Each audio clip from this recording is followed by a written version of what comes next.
नमस्कार, मयुरीज वर्ल्डमध्ये तुमचं सगळ्यांचं खूप खूप स्वागत आहे। तर आज आपण बघणार आहोत कुरकुरे मोमोजची रेसिपी। फार सोपे आहेत अगदी करायला आणि विशेष म्हणजे अगदी घरात जेही साहित्य अवेलेबल असतं ना त्या ते झटपट बनून तयार होतात। आता ही जी पत्तागोबी ना याला छान आपण मधून कापून घेणार आहोत आणि मग नंतर याला किसून घ्यायचं आहे। तुम्ही याला छान फाईन बारीक चॉप सुद्धा करू शकता, पण मी जर ही किसून तुम्हाला ही प्रोसेस सांगते ना म्हणजे काय आहे ना आपण जी आता नेक्स्ट स्टेप करणार आहोत ना तिच्यासाठी ना हे असं छान किसून घेतलेली कोबीच वापरा, जास्त छान रिझल्ट मिळेल। आणि छान याला किसल्यानंतर यात आपण अजून आपल्याकडे गाजर असतील तर गाजर टाकू शकता, ऑप्शनल आहे पण टाका, छान रंगही छान येतो आणि अजून एखादी भाजी ॲड झाली ना थोडा हेल्दी टच मिळतो त्याला।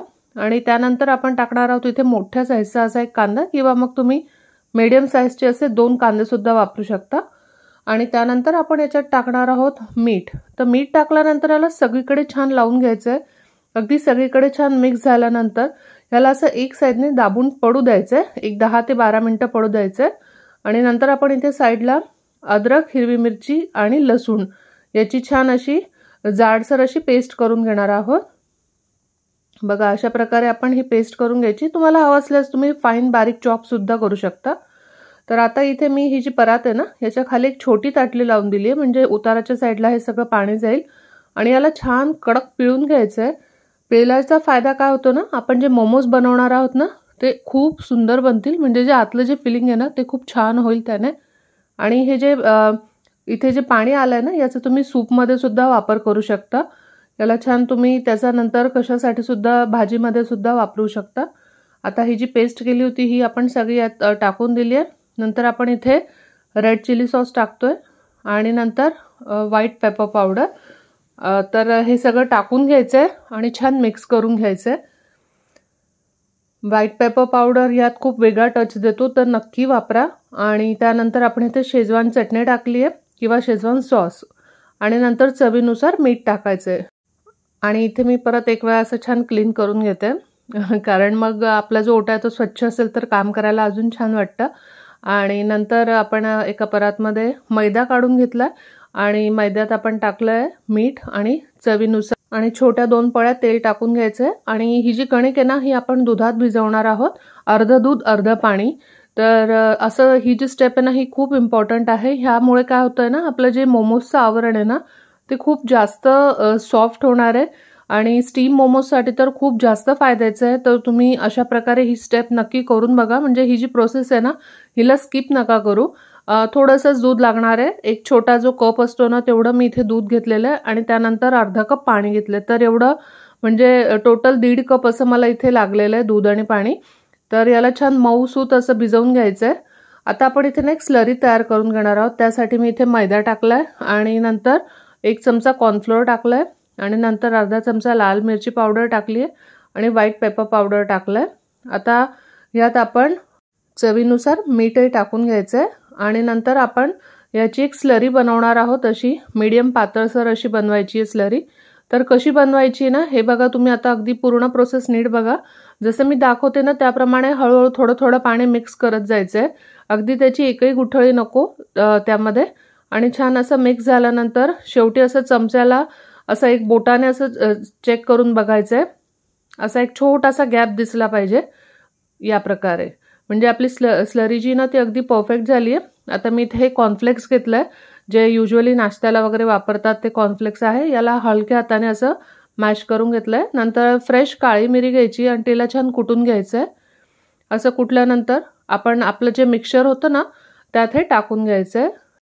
आता आपले जे कणिक होती ना त्याला एक वेळा परत हलक्या हाताने असं मळून घ्यायचं आहे आणि सगळे इवन साईजचे असे तुम्ही इथे पेढे करून घ्यायचे आणि त्याला लाटून घ्यायचे। आता इथे छान लाटल्यानंतर अगदी पातळसर अशी आपण इथे पुरी लाटून घेतली। नंतर याच्यात जे फिलिंग आहे ना ते आपण भरून घेतलंय, 1 ते 1.5 चमचा मी इथे फिलिंग भरलंय। तुम्ही हवे त्या शेपमध्ये तुम्ही याला करू शकता। बघू शकता मी अशा प्रकारे याला मोमोजचा शेप दिलेला आहे। फार परफेक्ट असा नाहीये पण अगदी छान आहे, म्हणजे अगदी आपण बाहेर मिळतो ना त्याप्रमाणे आपण वेगवेगळ्या प्रकारचे शेप देऊन सुद्धा करू शकतो, किंवा साधा मोदकाचा शेप दिला ना तरी सुद्धा चालतो। तर असं सगळ्या पाऱ्या मी अशा जवळ करून घेतल्या आणि हे बघा हे अशा प्रकारे सुद्धा एक झाला शेप, हा दुसरा झाला। आता आपण एक तिसरा भरूया आणि सगळे ना आधी तयार करून घ्या, म्हणजे काय ना सोपं जातं. आता नंतर याला असं करंजीसारखं असं जवळ करून घ्यायचं आहे आणि नंतर ह्या दोन्ही जी टोकं आहेत ना बाहेरची त्याला असं चिटकवून घ्यायचं. असं एक खूप सुंदरसा असा शेप तयार होतो. आता आपण जी स्लरी केली होती ना ही प्रत्येक वेळेस यूज करण्याच्या आधी छान अशी मिक्स करून घ्यायची खालीवर, नाहीतर सगळा गाळ खाली बसतो. आणि त्यात जो आपला मोमो ना तो छान डीप करून घ्यायचा आहे आणि तेल साईडला तापत ठेवायचं आहे. हे सगळे मोमोज रेडी करून घ्यायचे. हे नंतर यात आपण एक कॉर्नफ्लेक्समध्ये छान कोट करून घ्यायचं आहे. अशा प्रकारे सगळीकडे छान कोट झालं पाहिजे आपला मोमो. तर हे जे कुरकुरे मोमोज आहेत ना हे मार्केटमध्ये फार ट्रेंडिंगवर आहेत. हे तुम्ही करून बघा. बाहेरचं खाण्यापेक्षा तुम्ही ही जी रेसिपी ना ही नक्की ट्राय करून बघा. घरात सगळ्यांना खूप आवडेल. अगदी लहान मुलांपासून तर मोठ्यांना सगळ्यांना खूप आवडेल. सोपी अशी रेसिपी आहे आणि विशेष म्हणजे छान चविष्ट आहे आणि घरचे असल्यामुळे तुम्ही बिंदास तुमच्या मुलांना देऊ शकता. आणि बघा आता आपण हे असं छान परतवून घेतोय. खूप सुंदर झालेत बाहेरून दिसायला तर, आणि आतली फिलिंग आपली खूप चविष्ट होतीच. गरम गरम सर्व करा आणि नक्की ट्राय करा आणि मला नक्की कळवा की तुम्हाला ही रेसिपी कशी वाटली कमेंटद्वारे. आणि याविषयी काही प्रश्न असतील तर मला कमेंटमध्ये नक्की विचारा. व्हिडिओ आवडल्यास लाईक करायला विसरायचं नाही आहे. बघा तुम्ही बघू शकता मी आतून तुम्हाला फोडून दाखवते. मस्त झालेलं आहे, फार छान झालं आहे, अगदी कुरकुरीत झालं आहे बाहेरचं आवरण. तुम्हाला हव्या त्या चटणीबरोबर तुम्ही सर्व करू शकता. आता आपण ना आपले स्टीम मोमोज पण स्टीम करून घेणार आहोत. तर सेम जसे आपण मोमोज वळले होते ना त्याप्रमाणे मी इथे रेडी केलेत. आणि नंतर आपलं एक स्टीमर तयार ठेवलं आहे आणि त्याची ताटली असते ना जाळीची त्याला तेल लावून घ्यायचं आहे. आणि मोमोज ठेवल्यानंतर त्यांनाही बाहेरून थोडं थोडं तेल लावून घ्यायचं आहे. म्हणजे जे आपले मोमोज आहे ना त्याचं आवरण खूप सॉफ्ट होतं. आणि 1-15 मिनटं त्याला स्टीम करून घ्यायचं आहे. मीडियम फ्लेमवर याला स्टीम करून घ्यायचं आहे. बघू शकता आपले मोमोज खूप मस्त झालेले आहेत, अगदी ट्रान्सपरंट झालेत आणि छान चकाकी आली आहे. म्हणजे परफेक्टली रेडी झालेत आपले मोमोज. तर हे सुद्धा गरम गरम सर्व करा आणि एन्जॉय करा ही रेसिपी. सगळ्यात महत्त्वाचं म्हणजे नक्की बनवून बघा एक वेळा तरी. आणि माझे बाकीचे सुद्धा व्हिडिओज आहेत ते नक्की चेकआउट करा आणि चॅनलला नवीन असला सबस्क्राईब करा. लवकरच भेटूया पुढच्या व्हिडिओमध्ये.